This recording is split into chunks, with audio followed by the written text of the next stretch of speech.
Hello అండి. Hi అందరికీ. ఈరోజు నేనైతే కాకరకాయ టమాటా కర్రీ చేస్తున్నాను. అస్సలు చేదంటే చేదు ఉండదండి. పిల్లలు, పెద్దలు అందరూ ఇష్టపడి తింటారు ఈ కర్రీనైతే. దానికోసం నేను కడాయి పెట్టుకొని అది బాగా హీట్ అయ్యాక కాకరకాయ కర్రీలోకి సరిపడినంత ఆయిల్ వేసుకున్నాను. అది మంచిగా హీట్ అయ్యాక దాంట్లో జీలకర్ర వేసుకుంటున్నాను. ఈ జీలకర్ర వేసుకున్నాక కొంచెం ఆవాలు వేసుకొని వేయించుకోవాలి. ఇవి 2 మంచిగా వేగాక సన్నగా తరిగి పెట్టిన ఆనియన్స్‌ని వేసుకోవాలి. ఆ తర్వాత ఒక 4, 5 పచ్చిమిర్చిని కట్ చేసి వేసుకొని, ఒక 2 రెమ్మల కరివేపాకు వేసుకొని, వీటన్నింటిని మంచిగా కలుపుతూ ఫ్రై చేసుకోవాలి. ఈ వైట్ ఆనియన్ కాబట్టి అంతగా తెలియట్లేదండి. ఇవైతే సన్నగా అయిపోతే ఏంటంటే మంచిగా ఫ్రై అయినట్లు. ఇవైతే మంచిగా ఫ్రై అయినాయి. ఇప్పుడు ఇందులోకి ముందుగానే కట్ చేసి పెట్టుకున్న కాకరకాయలనైతే వేసుకుంటున్నాను. చూడండి ఎంత సన్నగా అంటే సన్నగా తరిగానో. నేను వీటిలో గింజలు కూడా తీయనండి. మా పిల్లలు, మా వారు అందరూ గింజలతో సహా ఇష్టపడతారు ఈ కాకరకాయ కర్రీనైతే. ఏంటంటే నేను కాకరకాయ పైన పీల్ ఉంటుంది కదా, బొడుపులు బొడుపులుగా, దాన్నైతే కొంచెం తీసివేశాను. తీసేసి సన్నగా కట్ చేశాను అంతే. ఉప్పు, పసుపు కూడా వేయలేదండి. వేసి కూడా పిసకలేదు. ఇలాగైనా కానీ ఈ కర్రీ చాలా అంటే చాలా బాగుంటుంది. మీరు ఈ విధంగా ట్రై చేసి చూడండి.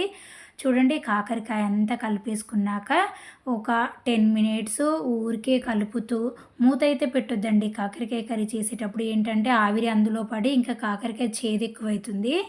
ఎప్పుడైనా కాకరకాయ కర్రీ చేసేటప్పుడు మూత అయితే పెట్టొద్దండి.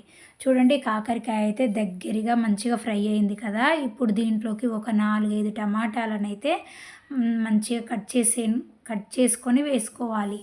దీంట్లో ఈ కర్రీకి అయితే మూత పెట్టకుండా, అదేవిధంగా వాటర్ ఏమి యూజ్ చేయట్లేము కాబట్టి ఈ కాకరకాయ కర్రీ అయితే అసలు చేదు ఉండదండి. మీరు తప్పకుండా ఇలా ట్రై చేసి చూడండి. మీరైతే తప్పకుండా ఇష్టపడతారు. కాకరకాయలు ఏంటంటే మంచిగా దాంట్లో ఉన్న వాటర్ అంతా బయటకొచ్చి, టమాటాలో ఉన్న వాటర్ అంతా బయటకొచ్చి సాఫ్ట్‌గా అవ్వడానికి ఇప్పుడు కొంచెం నేనైతే సాల్ట్ వేసుకున్నాను. సాల్ట్ వేసుకొని వాటన్నింటిని బాగా కలిపేసాక కొంచెం పసుపు వేసుకుంటున్నాను. పసుపు కూడా వేసుకున్నాక వీటన్నింటిని మంచిగా కలిపేసుకున్నాను. చూడండి ఈ విధంగా ఎంత బాగా దగ్గరికి అవుతుందో కదా, వాటర్ అంతా వచ్చేసి మంచిగా ఫ్రై అవుతుంది కదా. ఇప్పుడు దీంట్లోకైతే ఒక 5, 6 ఎల్లుల్లి అయితే మంచిగా దంచి వేసుకుందాం. ఈ ఎల్లిపాయ ఫ్లేవర్ అయితే చాలా అంటే చాలా బాగుంటుందండి ఈ కర్రీలోకి. ఇప్పుడు వీటన్నింటిని కూడా మంచిగా కలిపేసుకోవాలి.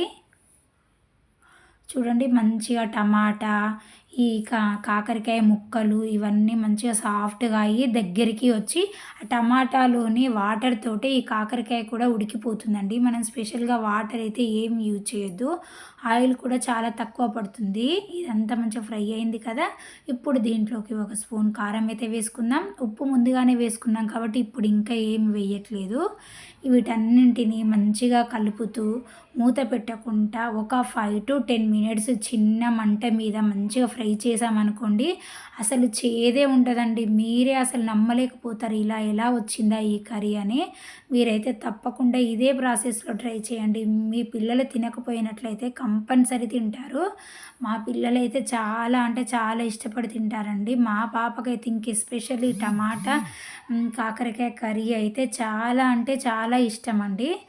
నాకు కూడా చాలా ఇష్టం. అదేవిధంగా హెల్తీ కూడా ఈ రెసిపీ.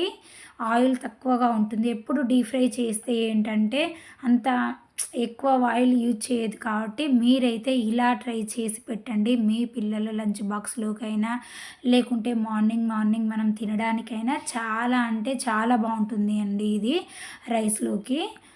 ఈ రెసిపీ కనుక మీకు నచ్చినట్లయితే please friends like, share and subscribe my channel. మీరు లైక్ కొట్టినట్లయితే నా వీడియోస్ మరింత మందికి చేరువవుతాయండి. అదే కాకుండా మీరు నాకు ఎంతగానో హెల్ప్ చేసిన వాళ్ళైతారు. ఖాళీగా చూసి వదిలేయకుండా ప్లీజ్ ఫ్రెండ్స్ లైక్ బటన్ అయితే ప్రెస్ చేయండి. అదేవిధంగా నా ఛానల్ని అయితే సబ్స్క్రైబ్ చేసుకోండి ఫ్రెండ్స్. ఇలా కొత్తగా యూట్యూబ్ ఛానల్ స్టార్ట్ చేసిన వాళ్ళకి మీరు చాలా సపోర్టింగ్గా ఉంటారని అనుకుంటున్నాను. Bye friends, have a nice day.